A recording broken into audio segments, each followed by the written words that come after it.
Awesome guys, welcome to 3.3 of my Ultimate Facebook Success course. I'm going to go over something really important here, which is the Newsfeed algorithm. So the ultimate goal for all business pages is to appear in as many people's news feeds as possible. So Facebook have created a newsfeed algorithm which determines what appears on your newsfeed and in which order it will appear. So when somebody visits their newsfeed, there are on average 1,500 potential stories, or edges as we'll call them from now on, from Facebook friends, events, and pages to be displayed. This is far too many for any one individual to scroll through. 1,500 updates is a lot of updates. The average amount of updates seen is just a little over 40 every time somebody scrolls through their newsfeed. So you have to get your content ranked in this top 40, the higher up the better, in order to be seen by your fan. So therefore, having 1,000 likes does not mean that your updates are going to be seen by 1,000 people. Because of course, it is way too many to read through. So Facebook use their algorithms and decide what is displayed on your newsfeed and of course, your fans' newsfeed. So it's important to understand the goal of algorithms before I break them down for you. The goal of the algorithms have always been to find the content that you want to see the most, or find the content that your fan wants to see the most. So in 2004, Facebook used what they called knobs. So Chris Cox, the Facebook VP of Products, said, in the beginning, newsfeed ranking was just turning knobs. If people said they wanted to see photos a little bit more or videos a little bit more, all they do is turn up the value of the videos or the photos so they'd be seen more on the Facebook pages.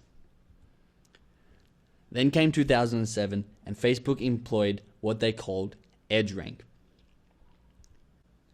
EdgeRank is a relatively simple algorithm that remains the basic foundation of what is still used today, so it's super important to understand these three elements. So the first major element is affinity score, which is the connection strength of the relationship between the Facebook user and the Facebook page. So if I like your page, I then have an affinity score or relationship score based on how much Facebook think that I want to see updates from your page. The second factor is weight. So the value of the edge type. So we went through edge types earlier, as in photo, status, video, or photo album. So each edge type was given a weight, and whatever Facebook thought that people wanted to see more of, that's what they displayed more of, and that's what was given a heavier weight. The last factor is time decay. So the time since the edge was created. So the value of the edge will dissipate over time and become weaker. Therefore, the newer an update is, the more people will be likely to see it. So let's break these down quickly individually so we get a comprehensive understanding. So affinity score is a one-way relationship between the fan and the fan page. It demonstrates how strong of a relationship a brand has with that individual fan. Affinity is strengthened by any interaction with a brand. So actions such as viewing your fan page, commenting, liking, sharing your edges, clicking on your page, and even messaging can impact the affinity that I have with your page. So essentially, Facebook have made it so the more time or effort an action takes, the more it'll increase my affinity with your page. So say I comment on your page, it takes more time and effort than simply clicking a like, therefore it'll increase my affinity score by more. So if you're interested, an affinity score is given a number between -1 and 1. So the weight is the value of the edge type. So how valuable is a type of edge? Meaning how much do people want to see this type of update in general. Weight is Facebook's value system in order to determine what type of edges want to be seen the most. Each type of edge has a different default weight. For example, images used to have a lot stronger weight than video did because Facebook think and thought images were more liked and valued by users. Facebook are constantly altering the edge weights to reflect what they think the user most likely wants to see and what they're going to engage with the most. Lastly, time decay. This is the simplest of all of the factors It is simply how long since the edge has been created. Displayed mathematically, it is understood as 1 divided by the time since action. Therefore, the longer ago the action was, the lower the number and the lower the value of the update. This is because Facebook want the newsfeed to always show new and fresh content. Therefore, as an edge ages, it'll become less valuable. So here are the 3 factors put together, and of course the star is the optimal spot you want your edge to be in. So the strongest affinity or relationship with the fan, the shortest amount of time posted ago, and the strongest type of weight for that specific edge, whatever that may be at the point in time that you're posting. However, in 2011, Facebook changed their algorithm. It's no longer a basic 3-factor algorithm, but Facebook have actually replaced EdgeRank with a machine learning based approach that takes into account about 100,000 factors. Yes, that's correct. It's 100,000 factors, which is a lot more than the 3 they initially had. So although affinity, weight, and time decay are still very important, and I've underlined that very because they are basically the foundation of this new algorithm. So it's important that you do understand it. If you didn't quite understand them, please go back and make sure you do have that knowledge. Let's see what else are in the new algorithm. So a few extra considerations. I'll go through a few and then I'll focus on the ones that actually mean something. So the relationship settings, you can manually set strong relationships or acquaintance relationships with friends and pages. So if you want to tell Facebook how close you are with a page, they will show less or more of the updates depending on what you select. There are also now categories and subcategories of affinity. It's not just a one-way relationship score. Individual Facebook users also now have their own weight values depending on how much they've interacted with the edge type in the past. Instead of it being a general weight for everybody in the Facebook community, each person now will get a tailored weight score depending on how much they've interacted with that specific edge. So to put this in an example, if Jimmy likes and comments on photos, Natalie often comments and likes links. Jimmy will obviously have a higher edge weight for photos, where Natalie will have a higher edge weight for links. Pretty straightforward. Here are a couple more crazy ones, which I'll quickly touch on before I move on to the important ones. So the type of device you are using will actually matter to what your newsfeed displays to you. So mobiles will show less videos because they're less optimized for that type of media. So your internet connection speed actually factors in here too. It'll help decide what files should be displayed. So large files will be less likely to be displayed if you have a slower connection. Also, clicking ads and looking at other people's timelines also affect the updates you will see on your newsfeed in the future. So they're all great and they're all very interesting to know, but the 3 changes that actually matter to us as a business page, wanting more engagement from our fans and to be displayed higher up, here are the 3 changes that actually matter that we can take advantage of. The first is global interactions. So here is a segment from a blog post from Facebook stating, the number of likes, shares, and comments a post receives from the world at large and from your friends in particular, will affect if you see this update or not.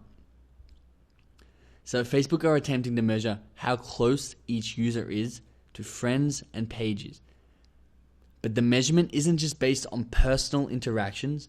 Facebook now looks at global interactions too, and those can outweigh the personal interactions if the signal is strong enough.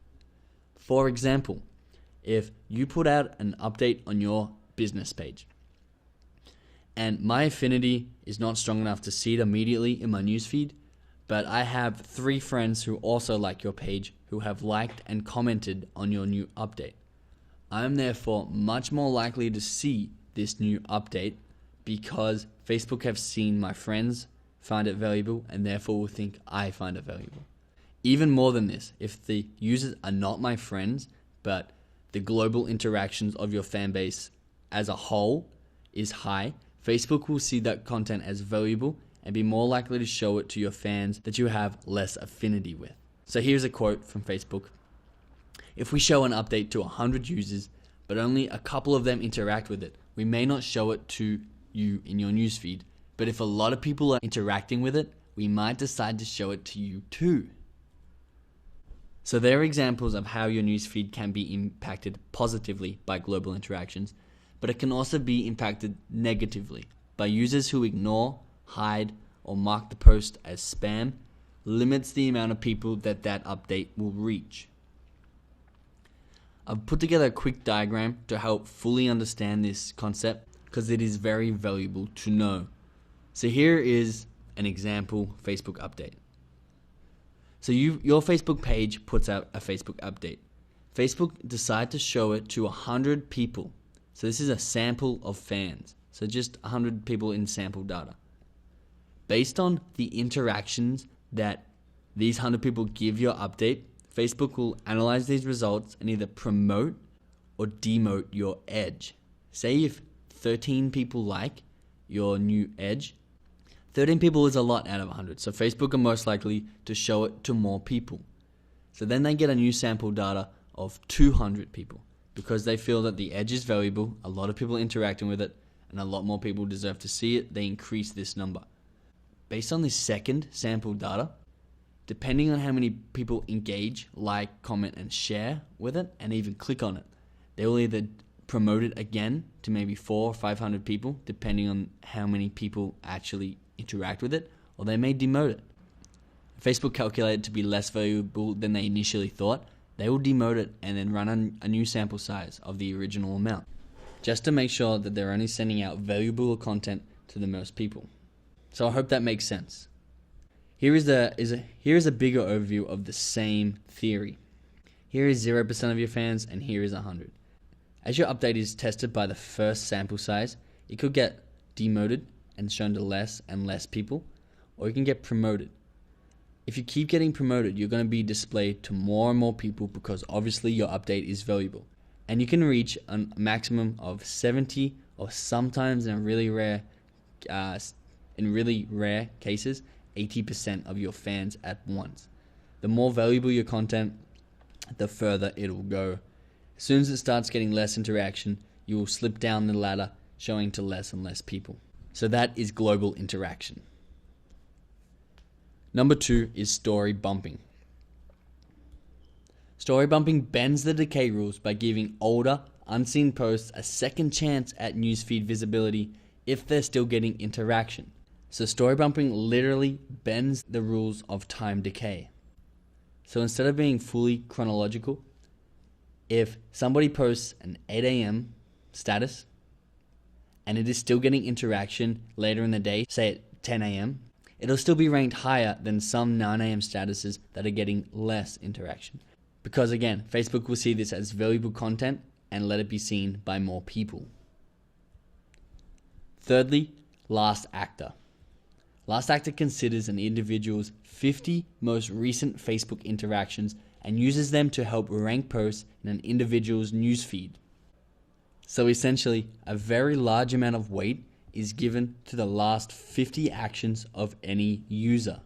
For example, if I have liked your latest Facebook update, that becomes my last action. If I then like my friend's status, that becomes my last action, and your like becomes my second last. So the last 50 actions that I've made in total have stronger weight on what I will see in my newsfeed. Another thing to note is the strongest weight is given to the last 10 actions, and the weakest weight is given to the first 10 actions. So my 50th to 40th like, still given a lot of weight compared to if you were my 100th. However, it will decrease as I make more actions. So these are the Facebook algorithms to understand, and it's really important to have a comprehensive understanding of this knowledge so that in the next segment, you understand exactly what we're doing to hack and optimize our content to display in as many news feeds possible. Because on average, only 12 to 16% of people see your post in their news feed.